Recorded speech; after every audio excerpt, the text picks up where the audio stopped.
नमस्कार दोस्तों, मेरे हाथों में 25 पन्ने का वह दस्तावेज है जिस दस्तावेज से खुलासा हो रहा है कि दिल्ली हाईकोर्ट के जस्टिस यशवंत वर्मा के घर में कैसे आग लगी और आग लगने के बाद जली हुई अवस्था में बहुत सारी करेंसी बरामद हुई और बोरियों में भरे हुए नोट जस्टिस वर्मा के आउट हाउस में थे जब फायर ब्रिगेड की गाड़ियां पहुंची थी। विस्तार से इस 25 पन्ने में बहुत कुछ बताया गया है। दिल्ली हाईकोर्ट के चीफ जस्टिस की तरफ से 5 पन्ने की रिपोर्ट है। दिल्ली हाईकोर्ट के जज, आरोपी जज कैश कांड के किरदार यशवंत वर्मा की तरफ से दिल्ली हाईकोर्ट के चीफ जस्टिस को लिखा गया 5.5 पन्नों का जवाब है। चीफ जस्टिस ऑफ इंडिया की तरफ से यशवंत वर्मा के खिलाफ सख्त कार्रवाई का संदेश है, जिसमें उनके बारे में यह कहा गया कि उनसे कोई जुडिशियल काम न लिया जाए और उनके मोबाइल और किसी भी तरह के डेटा में वो फेरबदल ना करें, और कुछ इंस्ट्रक्शन है चीफ जस्टिस संजीव खन्ना की तरफ से। और इसके अलावा 3 तस्वीरें हैं, वो तस्वीरें जो इस बात की गवाही दे रही हैं कि किस तरह से आग लगी, और जब आग लगी फायर ब्रिगेड के कर्मचारी वहां पहुंचे, एक कमरे में आग लगी और वहां नोटों की गड्डियां बोरियों में भरकर, और यहां जो आप स्क्रीन पर वीडियो देख रहे हैं यह वीडियो उसी कमरे का है, जस्टिस वर्मा के सरकारी बंगले के आउट हाउस का एक कमरे का, जिस कमरे में नोटों से भरी बोरियां मिली और आग के हवाले वो नोटों की बोरियां भी थी और उन्हें फायर ब्रिगेड के कर्मी बुझा रहे हैं। पहले मैं चाहता हूं 1 मिनट 7 सेकंड का वो वीडियो जो इस सुप्रीम कोर्ट की इस दस्तावेज का हिस्सा है, जिसे सुप्रीम कोर्ट ने पब्लिक कर दिया है, पहले वो वीडियो देखिए और उसके बाद विस्तार से कि क्या कहा दिल्ली हाईकोर्ट के चीफ जस्टिस ने अपनी रिपोर्ट में, क्या जवाब दिया आरोपी जज कैश कांड के मुख्य किरदार आरोपी यशवंत वर्मा ने, क्या कहा चीफ जस्टिस ऑफ इंडिया ने। विस्तार से इस दस्तावेज के हवाले से पहले इस वीडियो को देखिए। इसी वीडियो का इंतजार देश के करोड़ों लोग कर रहे थे। पिछले 3 दिनों से यही बात आ रही थी कि वीडियो कहां है, तस्वीर कहां है, तो वीडियो आ गया है। जरा गौर से देखिए, फ्रेम बाय फ्रेम।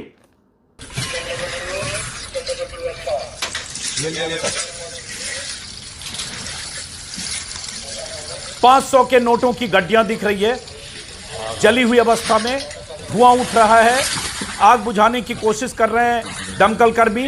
एक रैक जैसा है, वहां भी नोटों की गड्डियां हैं, नीचे गड्डियां नहीं अंबार है, ढेर है, पता नहीं कितनी करेंसी है। आग के गुबार आपको दिख रहे हैं, आग सुलग रही है, धुआं है, मोबाइल फोन से वीडियो बनाया जा रहा है, करेंसी नोट में धुआं उठ रहा है क्योंकि आग लग गई थी उस कमरे में जिसमें ये करोड़ों की करेंसी थी। अब ये 15 करोड़, 20 करोड़, 25 करोड़, अभी ये पुष्टि होनी है, इसकी रिपोर्ट में इसका जिक्र नहीं है, लेकिन ये तस्वीर वीडियो आप देख रहे हैं स्क्रीन पर, और ये टॉर्च से उसको देखा जा रहा है, वो जो जली हुई करेंसी है और वहां क्या है। एक फायर ब्रिगेड का फायर कर्मी अपने स्टिक से कुछ हटाने की कोशिश कर रहा है, स्क्रीन पर आपको दिख रहा है सब। 1 मिनट 7 सेकंड का यह वीडियो, और यह वीडियो सबसे बड़ा सबूत है कि जस्टिस वर्मा के बंगले के एक हिस्से में करोड़ों की करेंसी बरामद हुई है। और उसके बाद रिपोर्ट में क्या क्या कहा गया है और किस तरह से जस्टिस वर्मा इस करेंसी से पल्ला झाड़ रहे हैं और कह रहे हैं उन्हें साजिशन फंसाया गया, इस करेंसी से उनका कोई रिश्ता नहीं है। करोड़ों की करेंसी जो होली के दिन 14 मार्च की रात 11:30 बजे के आसपास जब उनके घर आग लगी, जस्टिस वर्मा यहां नहीं थे, अपनी पत्नी के साथ बाहर थे, उनके घर में उनकी बेटी बुजुर्ग मां थी, उन्होंने फायर ब्रिगेड को सूचना दी, फायर ब्रिगेड के कर्मचारी आए और उसके बाद आग बुझाने के क्रम में ये सब तस्वीर और वीडियो ये कैप्चर हुआ। उसके बाद पुलिस कमिश्नर को जानकारी गई, पुलिस कमिश्नर ने दिल्ली हाईकोर्ट के चीफ जस्टिस को बताया, चीफ जस्टिस ने सुप्रीम कोर्ट के चीफ जस्टिस को बताया। पूरी प्रक्रिया को आप समझिए, 3 दिनों से बात आ रही थी, वो वीडियो कहां, वो पिक्चर कहां, अब वो सारी चीजें आ गई। वक्त लगा, 14 तारीख की घटना, आज है 23 तारीख, समझिए 9 दिन हो गए। 9 दिन के बाद यह जानकारी सामने आई है। तो इस रिपोर्ट में पहले पन्ने में प्रेस रिलीज है, जैसा कि मैंने कहा चीफ जस्टिस ऑफ इंडिया के नाम 21 मार्च को 5 पन्ने की रिपोर्ट है जो देवेंद्र कुमार उपाध्याय ने चीफ जस्टिस को दी। इस रिपोर्ट में उन्होंने अटैच क्या क्या है, इंक्लोजर जो है, report submitted by commissioner of police, उसके बाद a pen drive containing 3 photographs and video shared with me by commissioner of police Delhi on 15 March 2025, मतलब 15 मार्च को ऑन माई व्हाट्सएप, 15 मार्च को दिल्ली पुलिस के कमिश्नर ने व्हाट्सएप पर दिल्ली के चीफ जस्टिस को, हाईकोर्ट के चीफ जस्टिस को ये वीडियो और ये सूचनाएं भेजी थी। Report dated 16/3/2025 of registrar cum secretary attached with me. Another report shared with me by Commissioner of Police Delhi on 16th March 2025 on my WhatsApp. ये उनकी रिपोर्ट है। उसके बाद 2 इसमें बयान है। जो बयान जज के पीए ने दी आग लगने की सूचना, उसके बाद का बयान है, जिस बयान में यह कहा गया है कि महोदय दिनांक 14/3 को रात्रि 11:43 पर पीसीआर के माध्यम से सूचना मिली कि 30 तुगलक क्रिसेंट कोठी के अंदर आग लगी है। कोठी माननीय उच्च न्यायालय दिल्ली के न्यायमूर्ति यशवंत वर्मा को आवंटित है। तुरंत दमकल की 2 गाड़ियों को मौके पर भेजा गया। आग कोठी के एक 4 दीवारी से लगे हुए कमरे में है, उसमें लगी। लगे हुए कुछ कमरे उसमें लगी। इन कमरों का इस्तेमाल स्टोर रूम के रूप में किया जाता है। इन्हीं में से एक कमरे में कोठी पर तैनात कुछ सुरक्षा कर्मी रहते हैं। आग पे तुरंत काबू पाया गया। प्रथम दृष्टया आग लगने का कारण शॉर्ट सर्किट हो सकता है, लेकिन इसी में बयान में है, जो इस दस्तावेज का हिस्सा है, उक्त कमरे में आग के काबू आने के बाद 4-5 अधजली बोरियां मिली है, जिनके अंदर भारतीय मुद्रा होने के अवशेष मिले। यह बयान है बाकायदा इस दस्तावेज में। उसी के बाद एक और है, ये किसका है नहीं पता चल रहा है। इसमें भी यही है कि आग लगने की पीसीआर कॉल हुई, अग्निशमन विभाग को अलग से कॉल नहीं आई। सूचना स्वचालित रूप से डीएफएस को चली गई, दिल्ली फायर सर्विस को। स्टोर रूम में जब वहां पहुंचे, स्टोर के बगल में गार्ड रूम है, इसमें ताला लगा कर रखा जाता है। घर के सुरक्षा गार्ड के अनुसार कल सुबह कमरे से मलबा और अन्य आंशिक रूप से जले हुए सामान को हटा दिया गया था। अब इंपॉर्टेंट ये है, इसी में बयान है कि कल सुबह मलबा, मतलब 15 मार्च की सुबह मलबा हटा दिया गया था। अगले दिन 14 मार्च के बाद अगले दिन। अब इसमें यह है कि जज हाँ, तो अब ये, हालांकि इससे ये नहीं पता चल रहा है कि आग लगने के बाद मतलब अगले दिन मलबा हटा दिया गया था। ये बयान किसका है इसमें ये पता नहीं चल रहा, खैर, क्योंकि नीचे किसी का नाम नहीं है। लेकिन ये सूचना चीफ जस्टिस को, जो report chief justice of India को रिपोर्ट दी गई, उसमें दी गई कि अगले दिन हटा लिया गया, वहां कुछ भी सबूत नहीं छोड़ा गया 15 मार्च की सुबह। कुछ लाइनें इसमें ऐसा भी है, कुछ डार्क किया गया इस रिपोर्ट में, बहुत कुछ ब्लैक है, शायद कुछ नाम को हटाए गए हैं जिससे पता न चले आइडेंटिटी किसका है क्या है। कुछ हिस्से ब्लैक किए गए हैं इस रिपोर्ट में, सुप्रीम कोर्ट ने जो पब्लिक किया है। लेकिन 3 तस्वीरें और जवाब जस्टिस यशवंत वर्मा की तरफ से। तो पहले सिलसिलेवार सुनिए। जो Devendra Upadhyay chief justice of Delhi high court, उन्होंने क्या इस रिपोर्ट में कहा, उसके संक्षिप्त लब बोलू आप। अखबारों की आज हेडलाइन है, जैसे भास्कर की हेडलाइन है, जज के घर में आग, रिपोर्ट जहां से कैश मिला वहां बाहरी की एंट्री संभव नहीं। जस्टिस वर्मा ने कहा यह पैसे मेरे नहीं।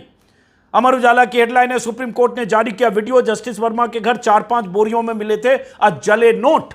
और उसके बाद सीजेआई खन्ना ने शुरुआती जांच के जुड़े दस्तावेज किए सार्वजनिक, और यह भी हुआ कि उनके न्यायिक अधिकार फिलहाल छीन लिए गए कि नए मामले वो नहीं देखेंगे। और 3 जजों की एक कमेटी बना दी गई है सुप्रीम कोर्ट के चीफ जस्टिस की तरफ से। अब वो कमेटी में कौन लोग हैं वो सब आगे, पहले सनसनीखेज दस्तावेज के कुछ हिस्से। चीफ जस्टिस ने, दिल्ली हाईकोर्ट के चीफ जस्टिस देवेंद्र उपाध्याय ने जो 5 पन्ने का नोटिस में जांच रिपोर्ट दिया, उसके कुछ हिस्से उन्होंने कहा कि 15 मार्च को मैं होली की छुट्टी के चलते लखनऊ में था। दैनिक भास्कर के हवाले से बता रहा हूं। शाम 4:30 बजे दिल्ली पुलिस कमिश्नर ने फोन करके बताया कि 14 मार्च की रात 11:30 बजे जस्टिस वर्मा के बंगले में आग लग गई थी। जस्टिस वर्मा के निजी सचिव ने ये कॉल की थी। सचिव को आग लगने की जानकारी आवास पर कार्यरत नौकर ने दी थी। स्टोर रूम आमतौर पर, जिस कमरे में आग लगी वो गार्ड रूम के बगल में था। स्टोर रूम आमतौर पर बंद रहता था, जिसे मैंने अपने रजिस्ट्रार को मौके पर भेजा। उन्होंने बताया कि जिस कमरे में आग लगी वहां ताला नहीं था। 16 मार्च की शाम दिल्ली पहुंचने पर मैं आपसे यानी सीजेआई से मिला और रिपोर्ट दी। मतलब 16 मार्च को chief justice of Delhi high court CJI से पहली बार मिलकर उन्होंने इस बारे में सूचना दी। फिर जस्टिस वर्मा से संपर्क किया। उन्होंने 17 मार्च सुबह 8:30 बजे हाईकोर्ट गेस्ट हाउस में अपना पक्ष रखा और षड्यंत्र की आशंका जताई। मेरी जांच के मुताबिक प्रथम दृष्टया जिस कमरे में आग लगी वहां किसी बाहरी व्यक्ति का प्रवेश संभव नहीं दिखता। केवल वहां रहने वाले नौकर, व्यक्ति और सीपीडब्ल्यू कर्मी ही जा सकते हैं। इसलिए मेरी राय है कि मामले की गहराई से जांच हो। मतलब जस्टिस देवेंद्र उपाध्याय दिल्ली हाईकोर्ट के चीफ जस्टिस ने 5 पन्नों में यह कह दिया कि जहां आग लगी गार्ड रूम के बगल का हिस्सा, आउट हाउस मान लीजिए, वहां कोई बाहरी व्यक्ति नहीं जा सकता, जहां 4-5 बोरियों में करोड़ों की करेंसी रखी थी। इसलिए पूरे मामले की अब जांच हो और उसके बाद जांच होगी। जवाब में क्या कहा, सफाई में क्या कहा? देवेंद्र उपाध्याय ने जब सफाई मांगी जस्टिस वर्मा से, हालांकि उससे पहले जस्टिस वर्मा से उनकी मीटिंग भी हुई, लेकिन वो सफाई की भी कहानी है कि सफाई में जो कहा उससे पहले बता दूं कि जब ये उन्होंने रिपोर्ट दी या जिक्र किया जस्टिस चीफ जस्टिस को, दिल्ली हाईकोर्ट के चीफ जस्टिस ने जब रिपोर्ट दी तो चीफ जस्टिस ने फिर एक उनको लिखा, दिल्ली के चीफ जस्टिस को, justice Upadhyay, I have received a report today which refers to oral queries raised and answers given by Mr.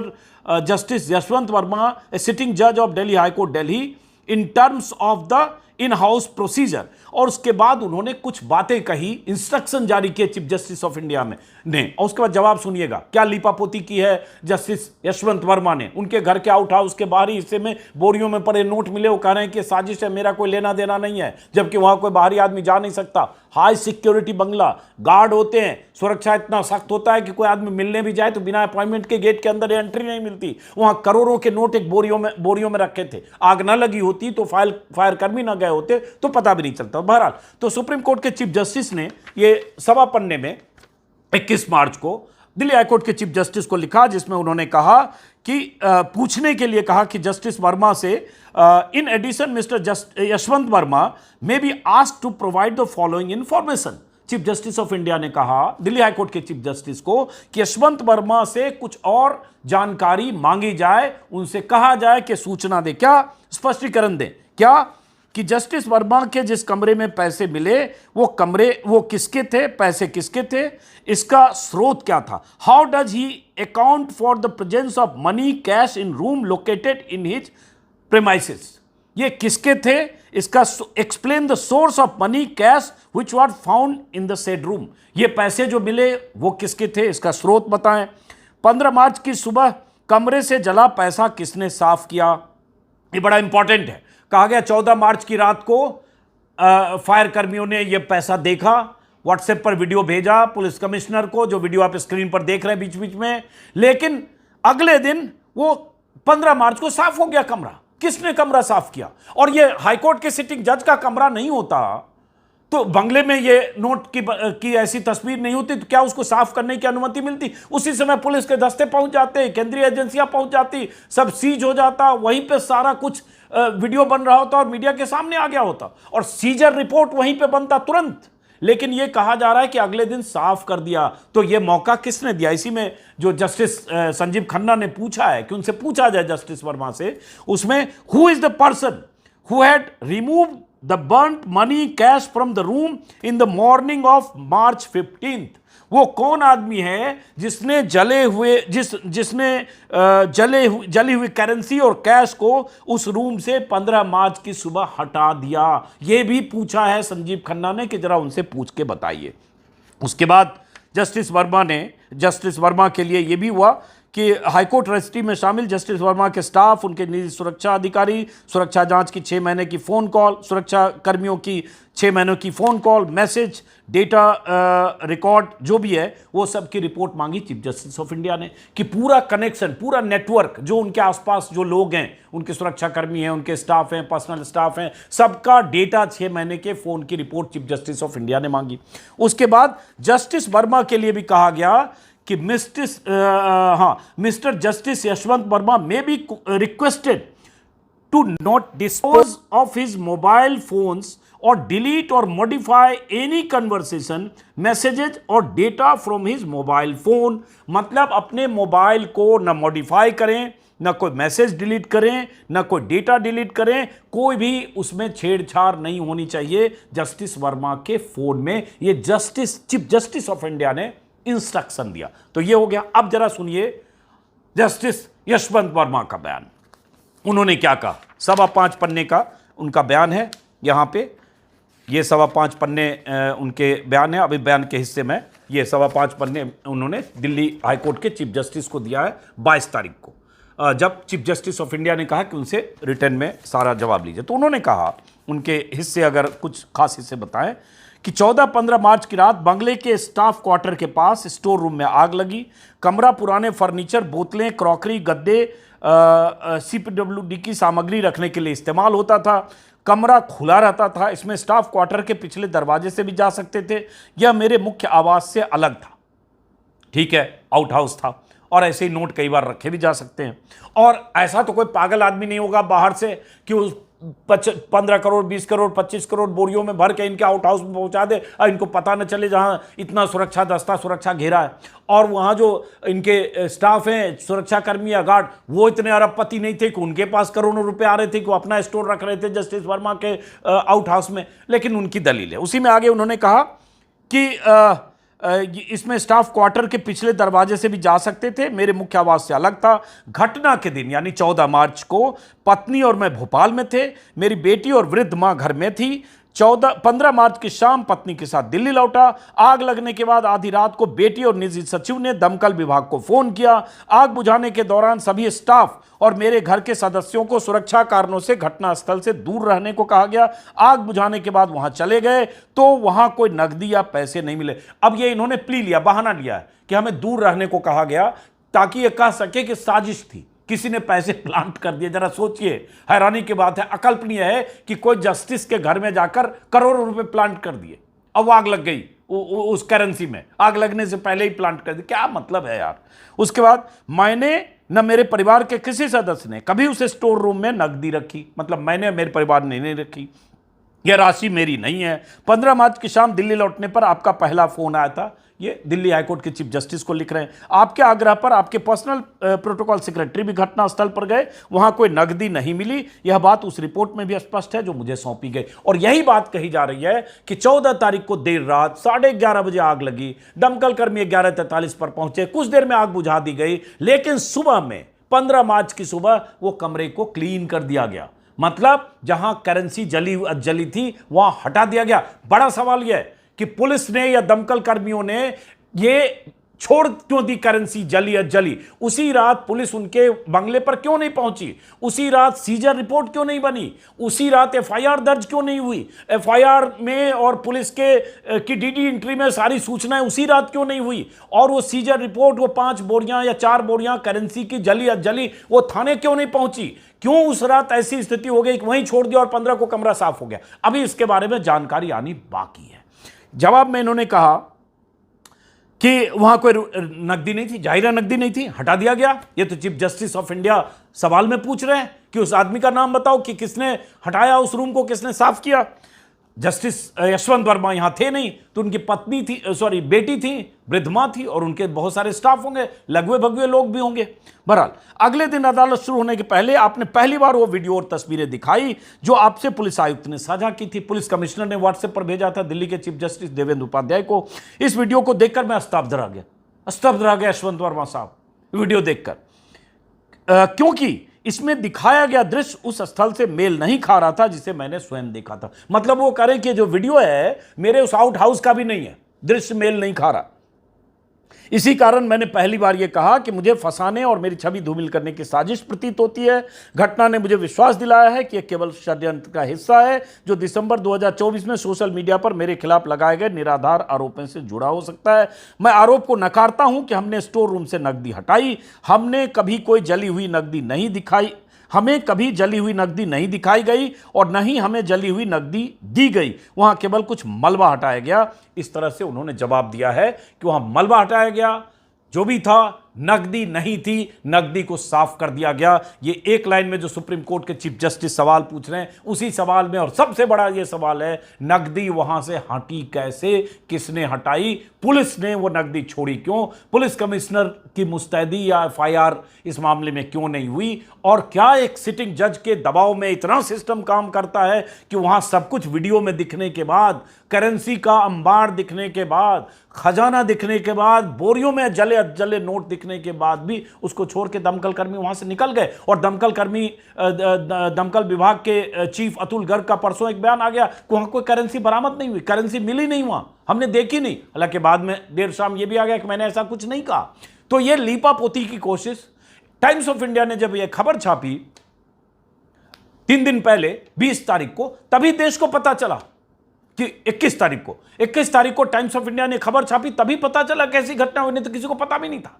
वो भी जब कॉलेजियम की बैठक हो गई 20 तारीख को और ये तय हुआ कि इनका प्रस्ताव आया कॉलेजियम में कि यशवंत वर्मा का ट्रांसफर प्रयागराज इलाहाबाद हाईकोर्ट कर दिया जाए, जहां से वो दिल्ली आए थे 2021 में। इलाहाबाद हाईकोर्ट के जो बार एसोसिएशन के सारे एडवोकेट्स हैं और प्रेसिडेंट हैं, उन्होंने एक चिट्ठी सार्वजनिक की कि किसी सूरत में उन्हें यहां ना भेजा जाए, अगर भ्रष्टाचार के आरोप है 15 करोड़ उनके घर से मिले, ये बार एसोसिएशन ने कहा। और हम कोई डस्टबिन नहीं है कि करप्ट जज को आप इलाहाबाद हाईकोर्ट भेज दें। ये सब बवाल हुआ। अब ये सारी सूचनाएं दिल्ली माफ करिए सुप्रीम कोर्ट ऑफ इंडिया के चीफ जस्टिस की तरफ से सूचनाएं सार्वजनिक की गई पहले पन्ने पर। ये प्रेस रिलीज का हिस्सा। अब हुआ क्या, इनके अधिकार जो लिए गए हैं उसमें कहा गया है कि 3 जजों की जो कमेटी बनी है, जिसमें है कि न्यायमूर्ति शील नागू पंजाब और हरियाणा हाईकोर्ट के चीफ जस्टिस हैं, वो इस 3 सदस्य कमेटी के सदस्य हैं। उसके बाद न्यायमूर्ति GS संघावालिया, ये हिमाचल प्रदेश हाईकोर्ट के चीफ जस्टिस हैं। उसके अलावा न्यायमूर्ति अनु शिवरमन जो कर्नाटक हाईकोर्ट की जस्टिस हैं। इन तीनों की एक कमेटी बनाई गई है, जो कमेटी अब इस पूरे मामले में जांच करेगी और उसके बाद जांच रिपोर्ट फिर चीफ जस्टिस को सौंपेगी। इसके बाद आगे क्या होगा वो आगे की बात। फिलहाल लीपापोती की पूरी कोशिश जस्टिस यशवंत वर्मा ने की है इस बीच। हालांकि उनके ट्रैक रिकॉर्ड को लेकर भी बहुत खबरें कल आई कि पहले भी उन पर एक FIR हो चुका है किसी मामले में।